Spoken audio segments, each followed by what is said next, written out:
As more and more begin to know, the status quo has got to go. They're bound to say yes to a man named Dr. No, a man who makes the establishment panic. Grassroots are growing way too wild, too organic.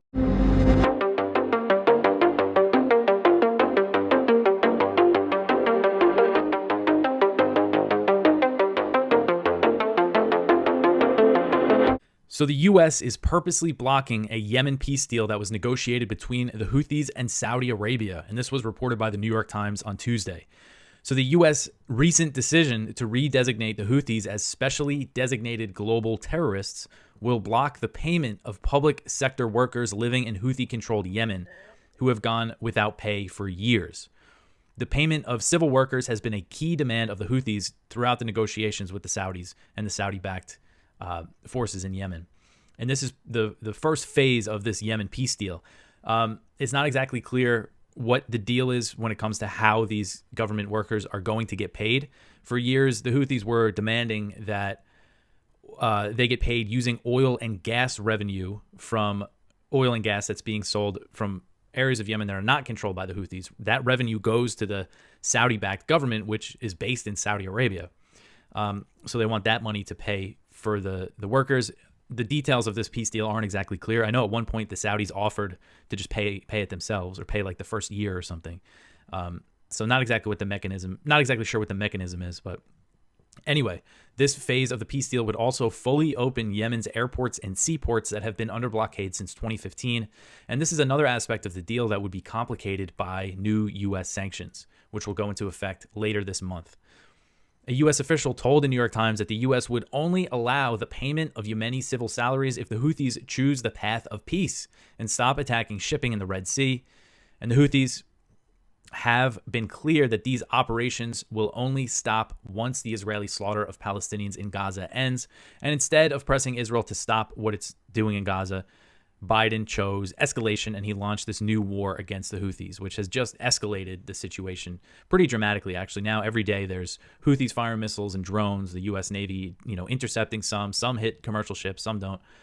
These things continue almost on a daily basis at this point. So the House on Tuesday sank an effort by Speaker Mike Johnson to pass a $17.6 billion military aid bill for Israel to support the slaughter in Gaza. The bill was fast-tracked under the suspension of House rules. So for procedural reasons, they suspended the rules to have a quick vote on this bill, and that required it to have a 2/3 majority to be advanced to the Senate. So not a simple majority. So the bill actually failed in a vote of 250 to 180. So you had more members of the House vote for it than against it, but because they suspended the rules, it didn't pass. And, it goes to show that Johnson and the pro-Israel supporters were probably just thinking, oh, it's Israel, we'll be able to, get it through no problem. So the fact that they didn't pass it, I think, is bad PR for, the Israel lobby, AIPAC and everything. They're probably not happy about this, even though Israel's probably still going to get its money. It just might take a little longer, but it's not going to stop the U.S. from sending them more bombs anyway. So more good news, I think. Senate Minority Leader Mitch McConnell, Republican from Kentucky, he said on Tuesday that the $118 billion military aid and border bill that was unveiled over the weekend will likely not become law due to GOP opposition.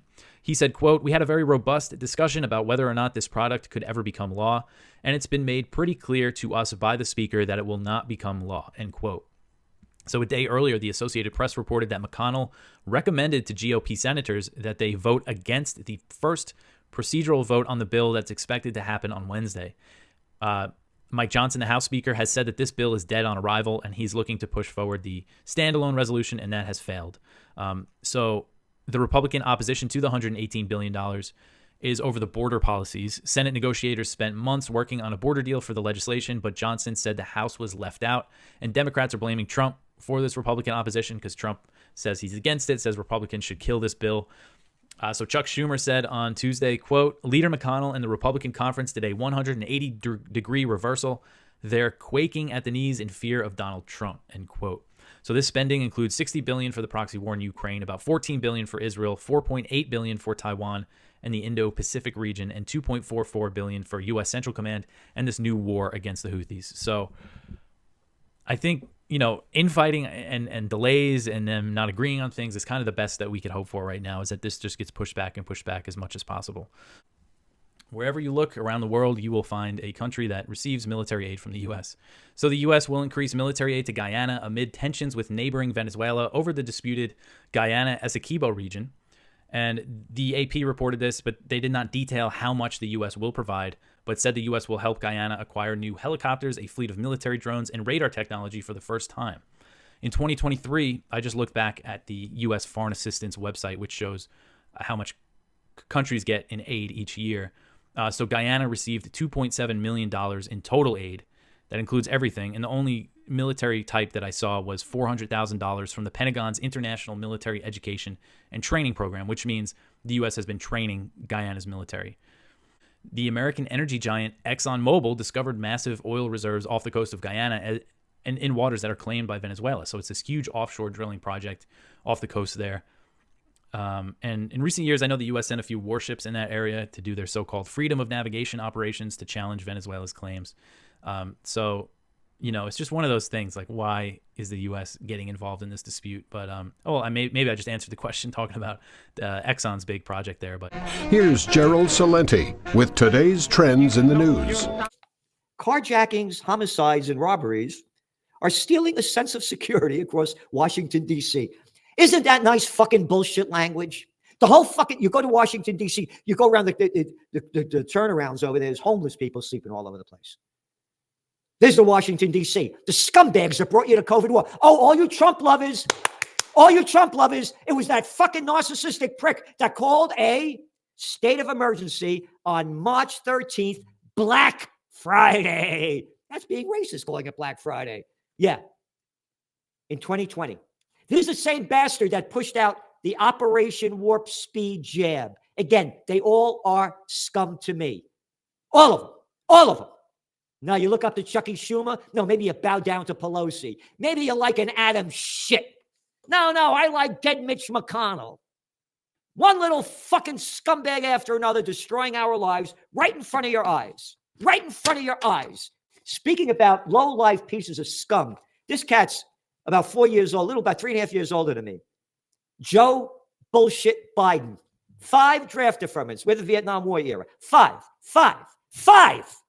And the last one was, I got asthma. Oh, yeah, but I was a great athlete in college. Yeah, that Biden.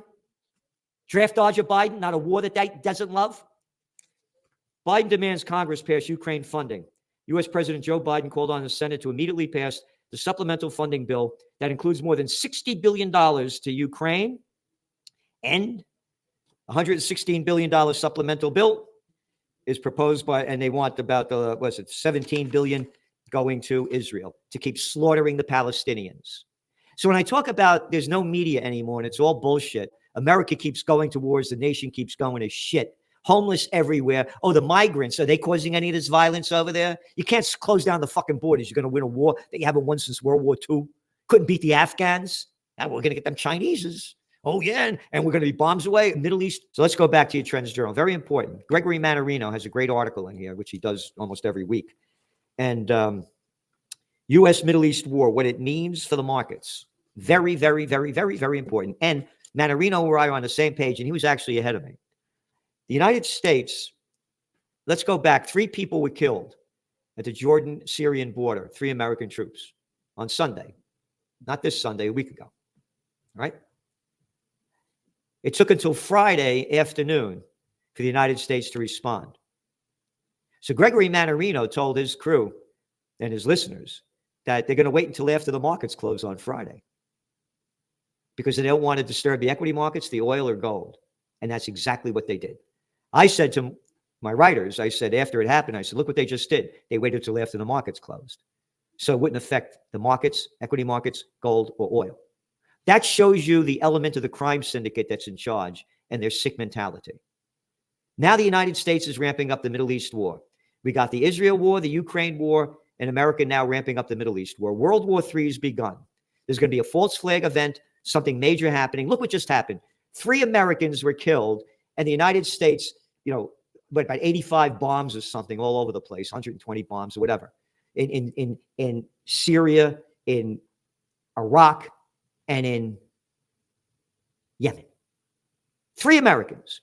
There are almost 30,000 Palestinians that have been slaughtered. by Israel. Yeah. But 3 Americans killed, bombs away everywhere. So when I say World War III is going to happen with a false flag event, or a 9/11 2.0, or Ukraine bombing a nuclear power plant or something like that, get ready for it. It's going to happen. Over in Japan, the world's 3rd largest economy, household spending fell 2.5% year over year, while the monthly income per household in December fell 4.4%, down 7.2% from the year before. And we say what's going on in China, how their zero COVID policy destroyed it. And again, the COVID war destroyed the lives and livelihoods of billions of people across the planet. January 28th, 2020. Again, China launches the COVID war on Chinese Lunar New Year, the year of the rat. 2 weeks later, our headline, coronavirus.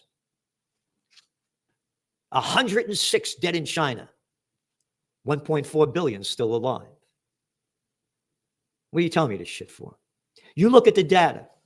99.93% of the people are still alive. Oh, then we had the bottom, the new Black Plague. The Black Plague, about 60% of Europe was wiped out. All right? 99.93% of the people are still alive from the COVID war, and the people that died from it had pre-existing comorbidities, obesity, that's a big one in America, only 42%. As I say, they say that pigs can't fly. I came back from, I went down to Florida for a memorial for my dear friend, and boy, the pigs were flying everywhere, dressed like pigs, look like pigs. It's a pig show. They destroyed it. The people better stand up for life, liberty, and the pursuit of happiness. A Declaration of Independence is what we need.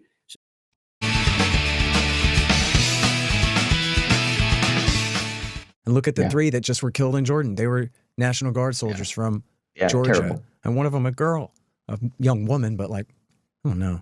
This whole thing is so crazy. You look at the pictures of the 3 of them. It was like, what were they doing in Jordan anyway? And, you know, it's at the Al Tanf base or break off of the Al Tanf base right there straddling the border of Syria and Iraq. But anyway. Well, you know, I know, I don't know if you ever got a chance to meet when, I know when you testified up here, you know, in Maine, when we were having the Defend the Guard hearings last year. A good friend of mine who was kind of the driving force behind Defend the Guard on the ground, retired from the Maine Army National Guard, Sergeant Aaron Rollins, who very unfortunately passed away recently. But I'll always, well, yeah, it was a great loss to us all. But I'll always remember coming out of that public hearing, you know, and you were zooming in for that, and you remember that the adjutant general, and it was all the concerns about, well, if we do this, you know, what if the federal government takes away our money? As if there's not a higher moral principle at stake. I mean, even the money the charges of losing money, it's overblown. There's a lot of legal protections. The president can't just like flip a switch and take the money away. But I just remember walking out of that public hearing and just Sergeant Rollins turning to me and saying, you know, all these folks who are worried about money. I wish, you know, he had lost a very good friend when he was over in Iraq, and I think that he, you know, as he told me, he was supposed to be in the seat that day that his buddy was in when he got. When he didn't make it.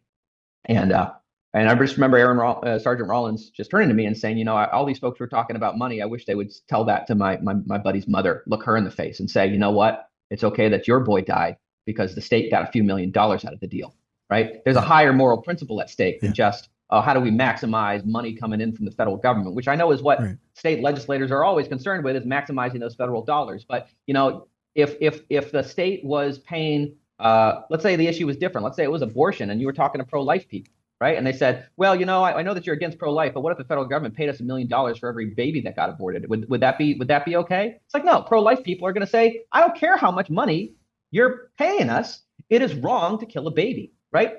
And for us in the Defend the Guard movement, it is wrong for our soldiers, our National Guardsmen, to be deployed in wars with no clear mission, with no end in sight, and without a congressional declaration of war.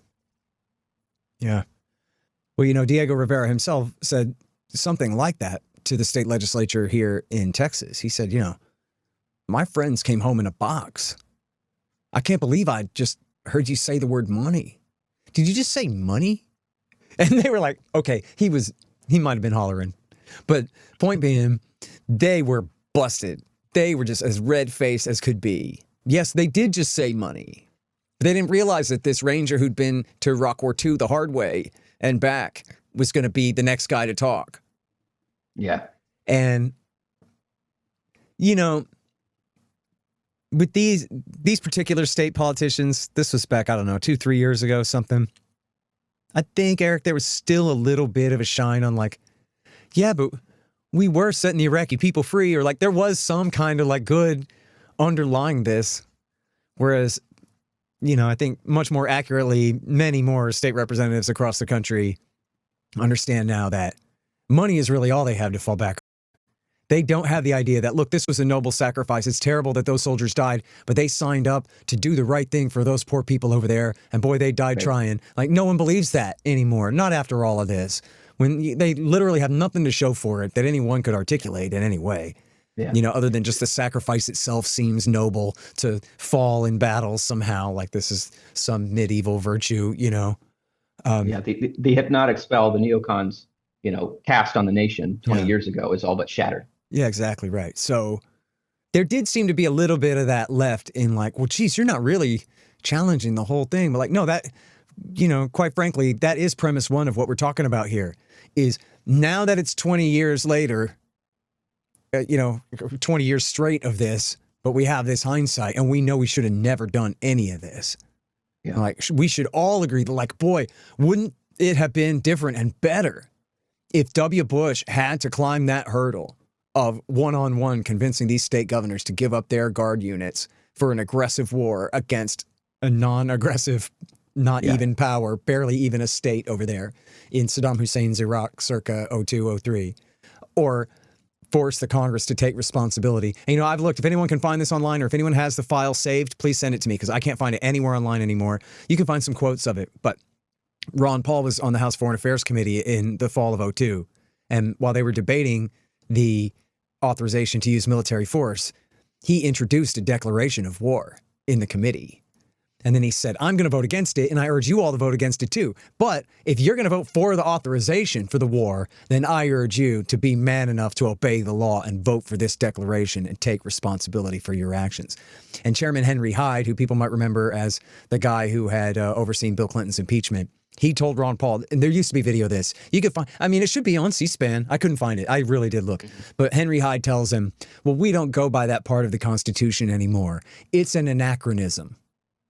As though that's part of the Constitution, that you can just decide that some parts of this thing are just expired and not have any further reason you have to articulate why it's no longer the law that binds the power of the government that it creates. I guess that's what it means to have a living constitution, right? Yeah, that it's dead. The Peter Schiff Show. About Jerome Powell's 60-minute appearance. And, you know, I think he did a disservice to the nation in dismissing the significance and severity of the debt problem, admitting that we're on an unsustainable path and claiming that it's something future generations are going to have to deal with, lets everybody off the hook. What Powell should have said is this is a huge problem and you need to pressure your congressman to do something about it right now. We can't wait for the crisis. We have to preempt the crisis. As bad as it's going to be, waiting for the market to cause it is going to be even worse. We have to bring the crisis about under our own terms, kind of like a controlled burn, to the extent you can even control it, rather than waiting for an uncontrollable wildfire to just develop. But no, he's not going to do that. He's a politician. He wants to pretend that everything is great, to let the politicians off the hook from having to actually make any of the difficult political choices. And it's only difficult because it jeopardizes their reelection, right? It's not really difficult. I mean, doing the right thing is pretty easy, assuming you know what the right thing is. You just cast a vote. The reason it's so difficult is because these cowards in Washington don't want to risk losing the next election. You know, that's it. I mean, they won't even do that for their country. I mean, we've had people who have gone to war and have died for their country. Yet our elected leaders won't even risk losing an election for their country. I mean, how unpatriotic can you be? I mean, what's so horrible? I mean, so you lose the election, so you got to get a real job. I mean, that's not like dying, you know, in battle for your country. So it's a very small sacrifice that we're asking these guys to do. Just cast a principled vote for the good of the country. And they can't even do that one simple thing. Anyway, let me move on to the other interview that's on my mind, and that was the Donald Trump, Maria Bartiromo Fox interview. He says things that I just, you know, really wish he would not say. Now, granted, some of it could just be, you know, campaigning, right? It's a good, you know, campaign strategy. But I got a problem with dishonesty, and although in Trump's mind, I mean, look again, it's not a lie if Trump believes it, right? So if Trump says something that's not true, it's not a lie if he believes it, right? So I'm talking about a couple of things in particular. One, of course, he talks about how great the economy was when he was president. Now, he talks about how lousy it is now. It's a disaster. It's awful. We're a nation in decline. We're in ruin. I mean, it's like, everything is horrible. Except 3 years ago when he was there, everything was fantastic. Not only was it fantastic, according to Donald Trump, the U.S. economy was never stronger in its history, in its 250-odd year history. The economy was never stronger, ever, than when he was president. And then he also said that we had never been doing as well as a country, right, than during the time that he was president. I guess maybe he's talking about before COVID, right? During those 3 years, whatever it was, that it was the best it's ever been. Now, you got to have a real short memory or really not have any understanding of American history to believe that that was even close to being true. I mean, first of all, when Trump was president, even before COVID, the budget deficits were rising and the trade deficits were rising. So if you take those two sides, how could we have been this huge, prosperous nation if we were bleeding red ink in international trade and our budget deficits? And also, manufacturing was continuing to decline during his presidency. So the trends that were in place before Trump entered office didn't change while he was in office. He inherited a bubble from Obama, and it got bigger under his watch. Now, does that mean he didn't do any good things while he was president? No, he did some good things on foreign policy. He did some good things on deregulation. He did some good appointments to the Supreme Court. So it wasn't a complete disaster, but he didn't make America great again. He didn't cut anything. He didn't cut government spending. In fact, in this Maria Bartiromo interview, he was bragging about having created the Space Force. The last thing we needed was a Space Force. We were already broke from the stuff we're doing here on Earth. The last thing we need to do is borrow more money to do more stuff in space. Is partially responsible for the high inflation that we have today. He's not totally responsible because there were presidents that went before him that are responsible, and Congress was responsible, and the Fed was responsible. So he's part of the problem, right? He's not part of the solution, at least not yet. I mean, if he does something completely different in his second term, well, maybe. So I'll reserve judgment until we actually see what he does. But so far, right, he is to blame because no government spending was cut. And when he talked on Bartolomeo, he didn't mention anything he's going to cut. In fact, when he talked about inflation, the only thing he said, his whole plan to fight inflation is drill, baby, drill. That's it, right? 3 words, drill, baby, drill. Now, look, I'm all for, rolling back regulations on oil and gas. Yeah, let's drill more oil. Sure. Yeah, it's great. But that's not going to solve the problem. We don't have inflation because we didn't drill enough oil. We have inflation because we printed too much money. And we printed too much money because the government spent too much money. And that happened under Trump. And it's going to continue to happen under Trump unless we cut government spending. But so far, he doesn't want to cut Social Security, doesn't want to cut Medicare. He doesn't talk about anything that he wants to cut. And I understand you start talking about what you're going to cut, you start losing votes, right? But so maybe after he becomes president, he'll be able to start doing the things that he's afraid to talk about because he wants to get people's votes. Now, he did talk about raising taxes, though, interestingly enough, but only because he claims that Americans are going to have to pay him. He talked about raising taxes on the Chinese, tariffs. He said that he's going to impose tariffs. Now, Maria said, hey, we've heard that you might have 60% tariffs on Chinese goods. And he said, no. It could be more than 60%, right? And he acted as if that this is a great thing, right? And that the Chinese are going to pay these tariffs. Well, the Chinese don't pay the tariffs. It's the Americans who buy Chinese products. They pay the tariffs, not the Chinese.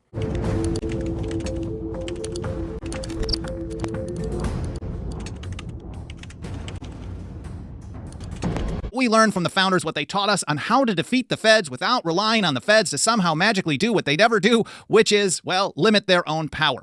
And here from Roger Sherman in December of 1787, let me pull this up on the screen here. He put it this way: all acts of the Congress not warranted by the Constitution would be void, nor could they be enforced contrary to the sense of a majority of the states. He's recognizing a few things. You can read into this a little bit, but you don't have to do too much, because ultimately They all understood that at some point, even if you had the best people and the best system and all that, sooner or later, someone was going to go beyond the limits of the Constitution. Now, today, that's constantly because the people have allowed it, because they didn't follow that second part, nor could they be enforced contrary to a sense of a majority of the states. So that means the states have to stop helping the federal government enforce stuff not warranted by the Constitution. And then ultimately, there's nothing to enforce if the people comply. So this is kind of a three-way thought process here. First of all, government is going to violate the rules, but it's not up to the government to determine if the government violated the rules, and then therefore the states have to refuse to participate in enforcement, and that really requires people refusing to comply in large numbers. Now, here, an Federalist number 16, Alexander Hamilton was actually arguing in favor of more centralized power, and he actually didn't like the idea that the states could do this, but he recognized this important truth.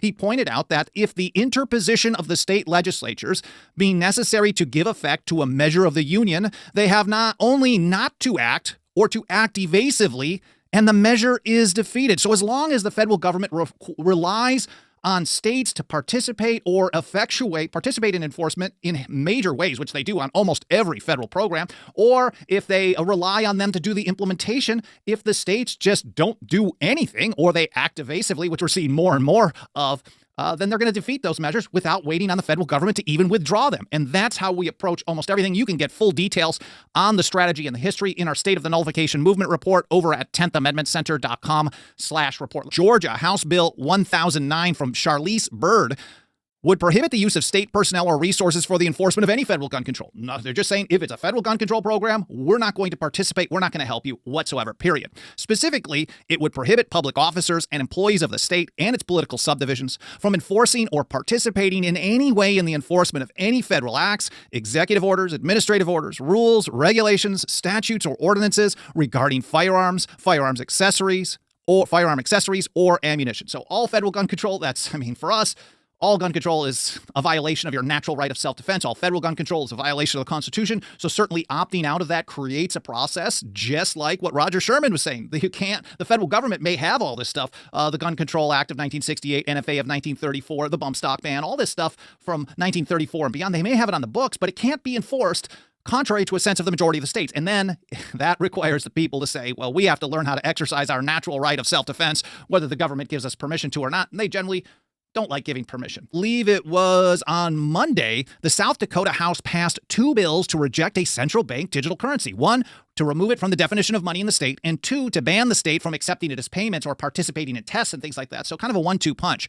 This is House Bill 1163, which would expressly exclude a central bank digital currency from the definition of money in South Dakota. And House Bill 1161 would prohibit state agencies from accepting a CBDC as a form of payment. So the 1161, I'm trying to get the numbers right, banning state agencies from accepting it as payment passed 64-1. Only one person was against that. And 1163, removing it from the definition of money, passed 44-21. Now, this is going to go over to the Senate. It's got to go through the committee process, these 2 bills. But one that also removes a CBDC from the definition of money in the state already passed the state Senate. That's Senate Bill 58 by a vote of 29-2. So I'm pretty certain we're going to see both of these get to the governor unless somebody slows it down. Now, there's no guarantee of how this is going to play out, but we know they want to implement this stuff. They want to take that fiat money that they've used to control us by funding the empire, both abroad and at home, and make it a digital version so they can monitor and track everything that we do and make it worse and worse and worse. So we want to see the states and individuals make as many roadblocks as possible. Now, the ultimate roadblock is millions and millions of people just saying, we're not going to use this, whether you try to make us to or not. But this may give some people who are on the margins a little courage. In Utah, a very similar piece of legislation. This is banning or removing a central bank digital currency from the definition of money, both under the Uniform Commercial Code, sorry about that, UCC, but also under the Utah Specie Legal Tender Act, the first state in modern times to actually recognize gold and silver as money, which is what they should have been doing all along, but at least they got the ball rolling back in 2011. But in that act, they made sure to expressly say, look, central bank digital currency, whoever may issue it, that's not going to be considered money in Utah. That passed the Utah House Bill 164. It passed by a vote of 68-0. No opposition whatsoever. It's simple, straightforward stuff. Let's pass this. Let's see how it kind of plays out. And the more states, if you get 50 states or 40 states saying, we're not going to participate in this, this might actually slow down or make them pause how they approach it. And that's the way we're looking at that. It's nice to see a preemptive measure for something that's coming down the pike, but we'll see. Now, this is similar to legislation. It was first signed as law in Indiana in 2023 and then followed up by Florida, also in effect, removing a central bank digital currency from the definition of money.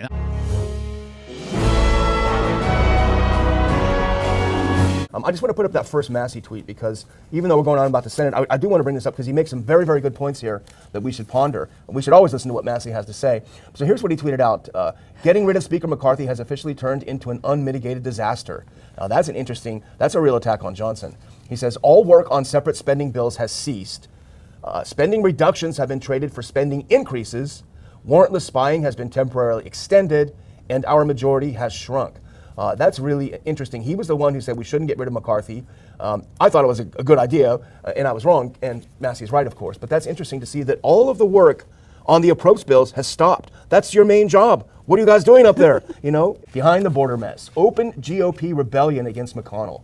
And it might just be, Dr. Paul, that, the kind of politics that he was good at is just not working anymore. It's just not in vogue anymore.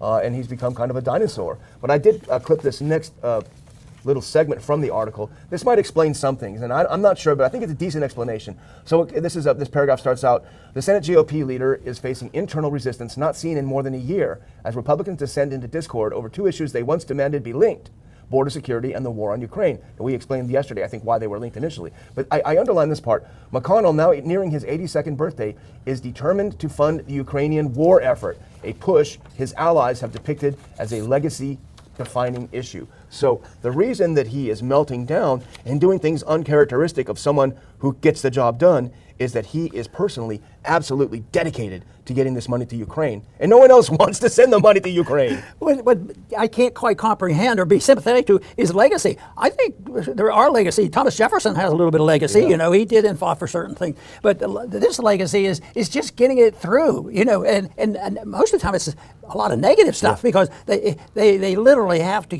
cave into things that they don't agree with. But we got the bill passed. Yeah. We got the legacy. And how many bills have you passed? Yeah. They'll ask. There was somebody being interviewed the other day, and the congressman said he never did it. But the interviewer said, "Well, that's great. We like people who never got anything passed. Yeah. If you get it passed, that means you're a real sellout." I remember when you were running for president, people were saying, "Well, how many bills did he get passed?" And they say it about Massey now. How many bills has he passed? That's actually a good thing. There's an article that came out in Newsweek this morning. But what's really happening is that people here in the U.S., but especially in Europe, as you mentioned, they're absolutely panicking, the people in power in Europe, because what have they done? For the past over 2 years now, they have completely destroyed their economy. They've gutted their industrial sector. They've destroyed jobs, all because they followed the U.S. foreign policy of a proxy war with Russia through Ukraine. They're the ones that have sacrificed. Germany is the one that doesn't have an economy anymore, and they don't want it exposed. They don't want the European people to see what their policies have done to them. That's why they're freaking out. And go to this next this first clip. This is Newsweek this morning, exclusive. Tucker Carlson could face sanctions over Putin interview. They'll sanction anything that moves, and they want to sanction Tucker Carlson because he's going to do what journalists do, which is do an interview. I guess it could be worse. Like you say, it could be like Assange. I'm sure they would throw him in jail if they could. But this is from the article. Now go on that next clip. So Carlson's work in Russia could see the former Fox News host in hot water with the EU. Guy Verhofstadt, a former Belgian prime minister and current member of the European Parliament, told Newsweek. The lawmaker, who has called for the EU to explore imposing a travel ban on Carlson, described Carlson as a mouthpiece of former President Donald Trump and Putin, adding, as Putin is a war criminal and the EU sanctions all who assist him in that effort, it seems logical that the External Action Service examine his case as well. So if you interview someone, you're a mouthpiece for that person, is what Guy is saying. It doesn't sound like an adult debate coming up between the people who disagree on the issues of Ukraine and what's going on in Russia and all that. And that's the shame, because that's what we are starved for. And yet everything lately, it's always been there, the demagoguing and the media and the fighting and all that stuff.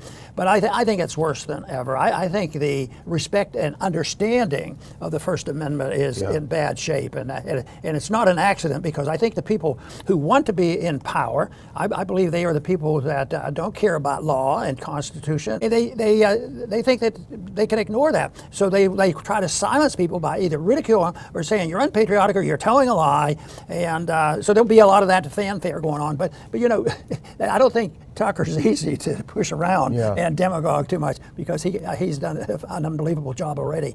And the one thing that he's done is exposed the total failure of journalism in the U.S., because here he was fired by Fox for not towing some lines on certain things. But instead of having to sort of slink away and have a little website somewhere, he's actually bigger than ever. And this interview will probably be the most watched interview in the history of journalism. You know, millions, hundreds of millions of people will watch this interview. It'll make a fortune. So that's what irritates them most, is the fact that he's thrived by breaking the chains of the mainstream media. He's thrived because people are starved for information. And that's exactly what the elitists don't want, because they're authoritarian at heart. They don't want you to even hear the other side. You know, it was like in the Soviet East Bloc before the wall fell. If you even listened to Radio Free Europe and Radio Liberty, you were attacked. You were sent to the gulag. They don't even want you to hear the other side. They want to control the narrative. They're the authoritarians.